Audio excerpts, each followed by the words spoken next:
daya tarik fiksi, dan mengapa cerita lebih kuat daripada statistik.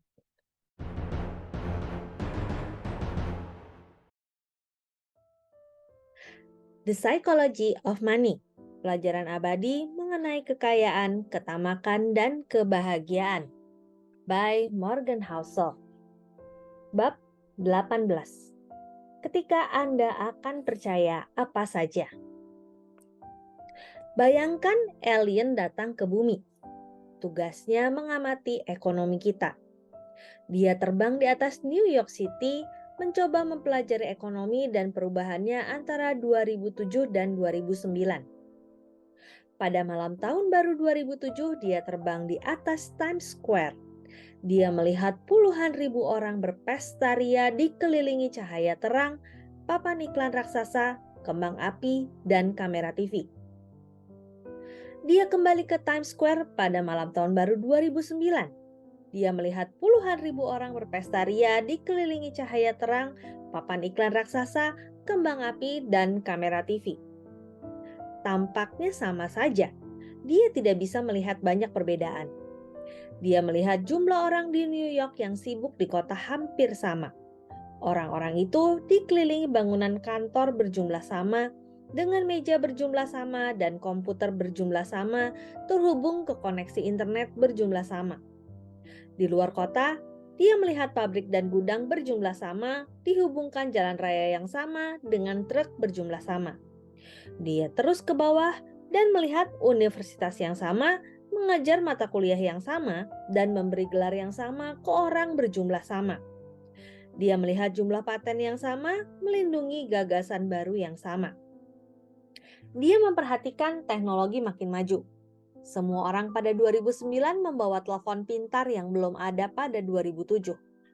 Komputer lebih cepat, obat lebih ampuh, mobil lebih hemat bahan bakar, teknologi energi surya dan fracking lebih maju. Media sosial tumbuh eksponensial. Selagi dia terbang berkeliling negara, dia melihat hal-hal yang sama. Di sekeliling dunia, sama juga. Ekonomi berwujud sama, barangkali malah lebih baik pada 2009 kalau dibandingkan dengan 2007, dia menyimpulkan.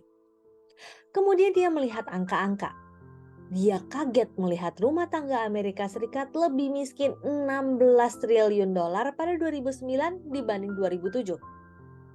Dia terkejut menyadari ada tambahan 10 juta orang Amerika yang kehilangan pekerjaan.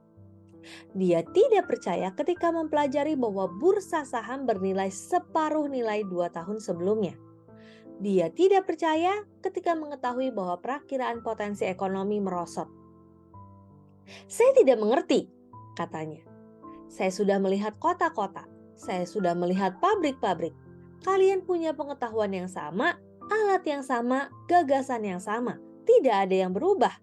Kenapa kalian jadi lebih miskin? Kenapa kalian jadi lebih pesimis? Ada satu perubahan yang alien tidak bisa lihat antara 2007 dan 2009.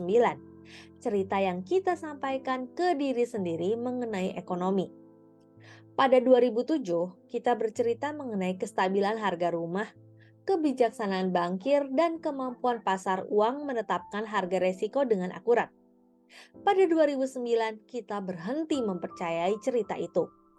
Itu satu-satunya yang berubah, namun itulah yang mengubah dunia. Sesudah narasi bahwa harga rumah akan terus naik parah, KPR macet bertambah, kemudian bank kehabisan uang sehingga mengurangi pinjaman ke bisnis lain, menyebabkan PHK, menyebabkan pengurangan belanja, menyebabkan lebih banyak PHK, dan seterusnya. Selain menggunakan narasi baru, kita punya kapasitas kekayaan dan pertumbuhan yang identik, kalau bukan lebih besar, pada 2009 bila dibandingkan dengan 2007. Namun, ekonomi mendapat pukulan terburuk dalam 80 tahun. Itu berbeda dengan misalnya Jerman tahun 1945 yang basis manufakturnya hancur, atau Jepang pada 2000-an yang populasi usia kerjanya menyusut. Itu kerusakan ekonomi nyata. Pada 2009, kita menyebabkan kerusakan naratif pada diri sendiri yang cukup parah. Itulah salah satu kekuatan terbesar yang ada dalam ekonomi. Bila kita berpikir mengenai pertumbuhan ekonomi, bisnis, investasi, dan karir, kita cenderung berpikir mengenai hal-hal nyata, berupa barang yang kita miliki dan apa yang bisa kita lakukan. Namun, cerita adalah kekuatan terbesar dalam ekonomi sejauh ini. Cerita adalah bahan bakar yang bisa membuat bagian nyata ekonomi bekerja atau rem yang menghentikan kemampuan kita.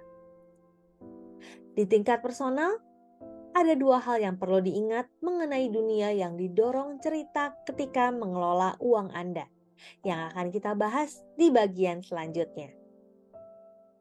Demikian The Psychology of Money bab 18 bagian yang pertama. Saya Roswita Anggraini, sampai jumpa di bagian selanjutnya. Terima kasih.